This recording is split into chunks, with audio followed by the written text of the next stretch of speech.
बार की बात है, विट्ठलपुर गांव में एक छोटी सी लड़की नैना रहा करती थी। नैना बहुत ही प्यारी लड़की थी। वो रोज समुद्र के किनारे जाती, घंटों बैठकर समुद्र को देखा करती थी। नैना की माँ नहीं थी, उसके पिता शहर में काम किया करते थे और वो गाँव में अपने चाचा और चाची के साथ रहा करती थी। नैना के चाचा और चाची दोनों ही उसे बहुत तंग किया करते थे। जब नैना के पापा आते तो सभी घर में अच्छा बनने का नाटक करते और जैसे ही नैना के पिता चले जाते फिर से वे दोनों नैना को परेशान करने लगते। उस परिवार में केवल नैना के चाचा का बड़ा बेटा कन्नू नैना का ध्यान रखता था।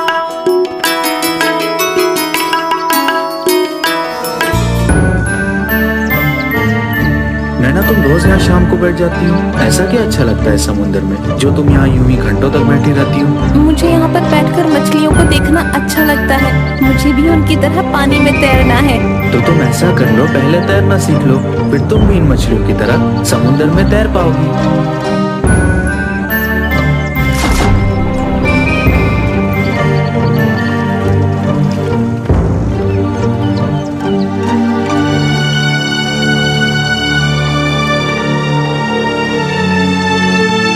नैना, उठी नहीं क्या? कितना काम पड़ा है, जल्दी उठ। इस घर में तो मुझे सिर्फ नौकर बनाकर रखा हुआ है। ओ महारानी, उठ भी जाओ। ये मटका इधर लाओ, इसे मैं रख दूंगा। कमरे में तुम जाओ, खाना खाओ। भैया रहने दीजिए, चाची को पता चला तो वो बहुत डांटेगी। तुम चिंता मत करो, मैं संभाल लूंगा। हाय हाय, मेरे लड़के से काम करा रही है। एक काम दिया है तुझे और वो भी नहीं कर पा रही है। सुन कन्नू, तू ना इसकी बातों में मत आया कर, समझा? मैंने ही उससे मांगा था, मुझे कुछ काम था इसलिए मैंने ले लिया। इसमें क्या बड़ी बात हो गई? जब देखो आप उसे ही डांटती रहती हो। इसके बाद नैना भी अपने काम पर लग गई। दिन बीतते गए। अब नैना 18 साल की सुंदर कन्या में बदल गई और अब वो भी मछलियों की तरह तैरने में माहिर हो गई थी। इसी कौशल का इस्तेमाल कर अब वह समुद्र में मोती ढूंढने के लिए जाने लगी। नैना तैरने में इतनी कुशल हो गई थी कि जितनी बार पानी में डुबकी लगाती कुछ न कुछ लेकर जरूर आती। एक दिन जब वह समुद्र तट की ओर जा रही थी। और बता मेरी जलपरी, आज क्या मिला तुझे? ये देखना भाई, कितने सारे मोती। मुझे एक बात समझ नहीं आती, हम भी तो तेरी तरह तैरते हैं लेकिन हमें तो कभी इतने सारे मोती नहीं मिलते। क्योंकि आप इन सब चीजों के लिए पानी में जाते हो और मैं पानी में खुद को पाने के लिए। और पानी की दुनिया इतनी सुंदर है कि मेरा मन करता है काश मैं भी मछली ही होती और वहाँ जितना चाहती उतना रह पाती। वाह रे मेरी जलपरी, अब घर चल, माँ इंतजार कर रही होगी।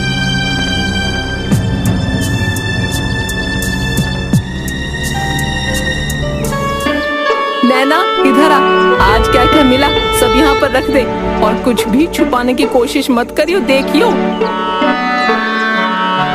वाह, चल मेरे साथ काम करने में थोड़ा मेरा हाथ बटा। हाँ मेरा बेटा, चल तू हाथ मुंह धो ले, तेरे लिए खाना लगाती हूँ। वो भी मेरी तरह थक कर आई है ना, क्या हो जाएगा अगर वो भी खाना खा लेगी तो? मुझे तो खाना खिला रही हो और उससे काम करवा रही हो। वाह, जो अंदर लेटी पड़ी हुई है उससे भी कुछ करवा लिया करो, जब देखो तब सोती रहती है। मुझे तो समझ नहीं आता वो मेरी बहन है या नहीं। ऐसा नहीं बोलते, थक गई होगी इसीलिए सो गई होगी। और तो कितना भी समझ ले, वो तेरी बहन है, ये नहीं समझा? ऐसा है तो मैं भी खाना नहीं खा रहा हूँ, मैं जा रहा हूँ। कहाँ जा रहा है ये तो बता दे। जहाँ क्लेश करने वाला कोई ना हो। देखो तो आजकल के बच्चे कैसे मुंह चला रहे हैं। तेरी वजह से हुआ है मेरे बच्चे को, जब देखो भड़का के रखती है। चल अब मुंह क्या देख रही है, काम कर। एक दिन जब वह समुद्र तट की ओर जा रही थी तभी उसे एक लड़की मिली। दीदी, क्या आप मुझे तैरना सिखाओगी? मुझे भी आपकी तरह तैरना है। अरे वाह, क्यों नहीं, कल से 5 बजे शाम को आ जाना तट पर, ठीक है?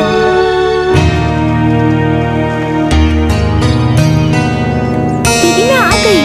आओ आओ, सबसे पहले हमें सांसों को अपने नियंत्रण में करना है, इसीलिए तुम रोज थोड़ा थोड़ा सांस रोकने का कार्य करोगी। और जब तक मैं न कहूँ तब तक पानी में मत जाना, अकेले जाने में खतरा है। ठीक है दीदी। इसी तरह 5 बजे से नैना उसे सिखाती और 6 बजे घर चली जाती। एक दिन जब वह घर जा रही थी उसने देखा कोई दर्द में चिल्ला रहा है। वह उस आवाज के पीछे गई। उसने वहाँ एक जलपरी देखी। जलपरी, क्या हुआ तुम्हें? डरो मत, मैं कुछ नहीं करूंगी।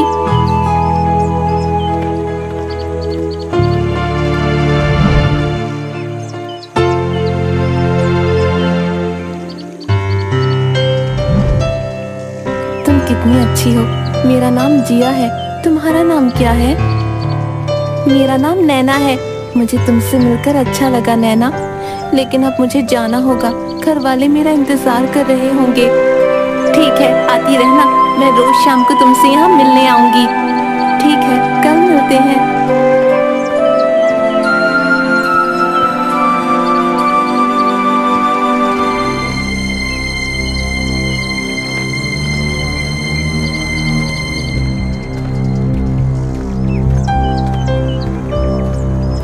नैना कैसी हो? मैं ठीक हूँ, तुम कैसी हो? मैं भी ठीक हूँ। तुम्हारी चोट कैसी है? मैं अब ठीक हूँ नैना। तुम जल परी हो, तुम्हारे लिए पानी में सांस लेना कितना आसान है। और एक मैं हूँ। देखो नैना, हर किसी में कोई ना कोई गुण जरूर होता है।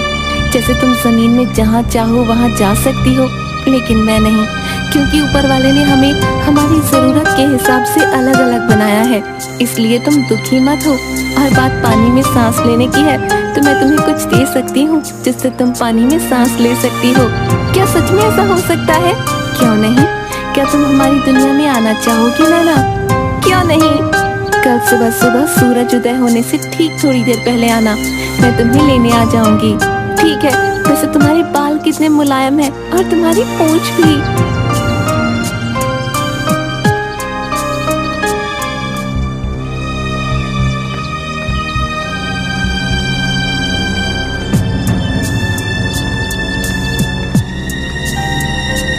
तुम्हें तैरना तो आता है ना नैना? हाँ, ये लो, इसे पहन लो। ये क्या है? इसे पहनने से तुम लंबे समय तक पानी में सांस ले सकोगी।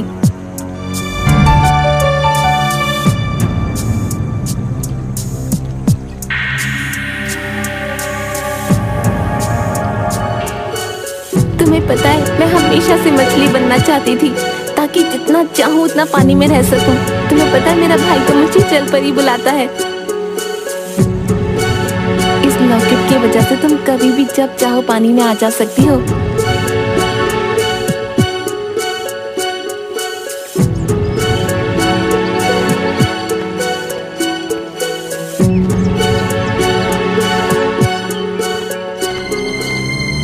आज तू कहाँ गई थी? सुबह से गायब है तू, घर पर भी नहीं आई। बोल कहाँ गई थी?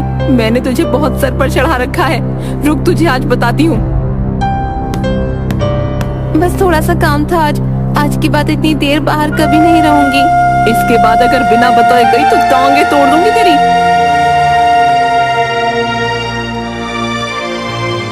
अजी सुनिए ना, ये जाती कहाँ है? रोज शाम को बाहर जाती है और देर से वापस आती है। कहीं कुछ छुपा तो नहीं रही हमसे? हाँ, ये तो मैं भी सोच रहा हूँ। बहुत दिनों से समुद्र से कुछ ला भी नहीं रही, कहीं खुद ही बेचकर पैसे तो जमा नहीं कर रही।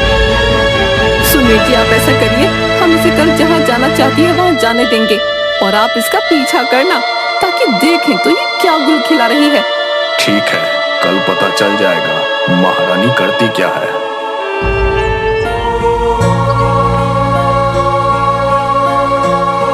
सुन, काम हो गया? हाँ चाची, हो गया, बस कपड़ों पे प्रेस करना बाकी है।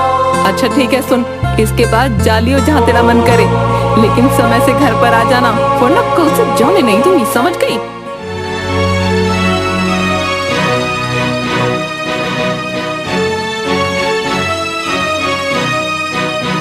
ये चोट कैसे लगी तुम्हें? पत्थरों में गिर गई थी। तुम्हारी चाची ने मारा है ना? तुम्हें कैसे पता? हम चोट देखकर उससे जुड़ी यादों को महसूस कर सकते हैं। ऐसा करते हैं, पानी में चलते हैं, किसी ने देख लिया तो मुसीबत हो जाएगी। ठीक है, लेकिन मैं जल्दी बाहर आ जाऊंगी। घर जल्दी नहीं पहुंची तो चाची मारेगी। ठीक है।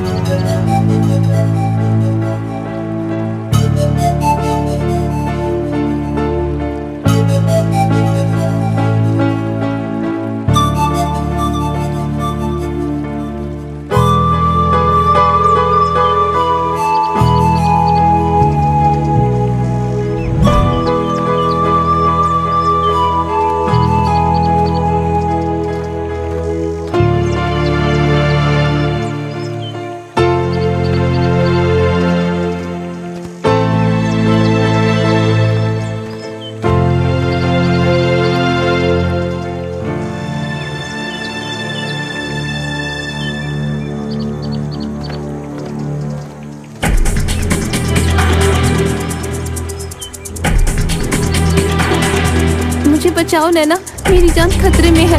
कुछ लोगों ने मुझे यहाँ बांध कर रखा है, मेरी मदद करो। जिया तुम कहाँ हो? मुझे नहीं पता, पर यहाँ बहुत से लोगों के आने जाने की आवाज सुनाई दे रही है। ये जगह काफी पुरानी लगती है, मुझे बचाओ नैना। तुम डरो मत, मैं तुम्हें ढूंढ लूंगी, भरोसा रखो मुझ पर। नैना ने कई दिनों तक उसे ढूंढा,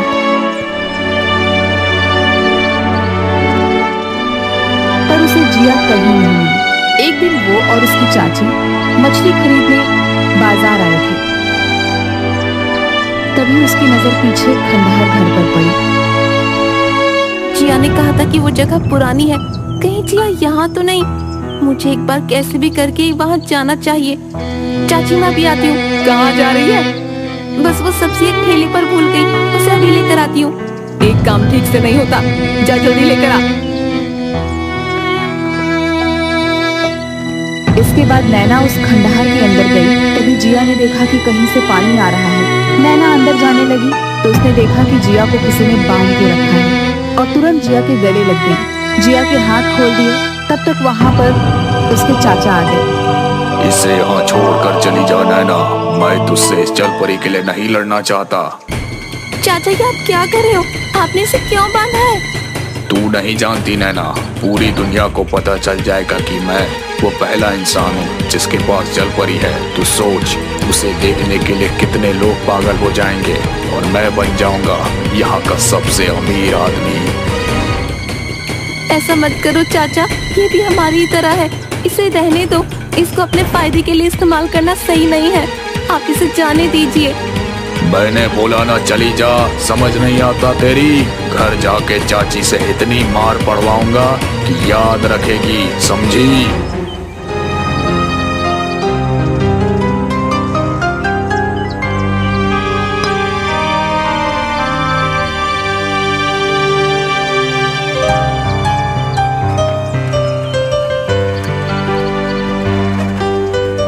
मैं तुम्हारा एहसान कभी नहीं भूलूंगी। आज से तुम्हारी हर मुश्किलें ये लॉकेट हल कर देगा। लेकिन मेरे चाचा को तुम्हारे बारे में कैसे पता चला? उस दिन जब हम पूरा दिन साथ थे, उसके कई दिनों तक नहीं आई मैं। हर रोज तुमसे मिलने आती थी। इस वजह से एक दिन तुम्हारे चाचा की नजर मुझ पर पड़ गई और उन्होंने धोखे से मुझे पकड़ लिया। अब मुझे जाना होगा। पिताजी ठीक कहते हैं कि दुनिया हम जैसों के लिए नहीं बनी है, इसीलिए आज के बाद मैं यहाँ कभी नहीं आऊंगी। लेकिन तुम्हें मुझसे जब भी मिलने का मन करे तुम आ जाना। इस लॉकेट को संभाल कर रखना, समझी? ठीक है।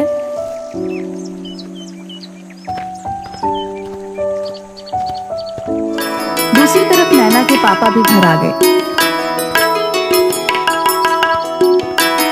नैना ने अपने पापा को सारी बात बता दी। नैना के पिताजी ने पुलिस को फोन किया।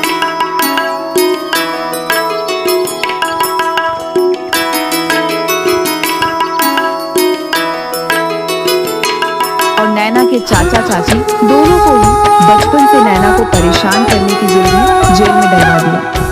इसके बाद नैना अपने पिताजी के साथ शहर चली गई और अपनी बाकी की पढ़ाई पूरी करने लगी। लेकिन जब भी नैना गांव आती, समुद्र के किनारे जलपरी से जुड़ी अपनी यादों को याद करती। क्या वो जानती थी कि अगर फिर से वो जिया से मिले तो फिर से कोई न कोई उसे नुकसान जरूर पहुंचाएगा। कभी कभी आप कुछ रिश्तों की सलामती उनके अपने पास होने से ज्यादा चाहते हैं। उस वक्त आप उनके दूर होने से भी खुश होते हैं, क्योंकि आप उन्हें कोई भी तकलीफ पहुंचते हुए नहीं देख सकते। इसलिए हमारी नैना उस जगह पर जाती और अपनी प्यारी सी दोस्त को महसूस करके वापस जिंदगी में लौट आती।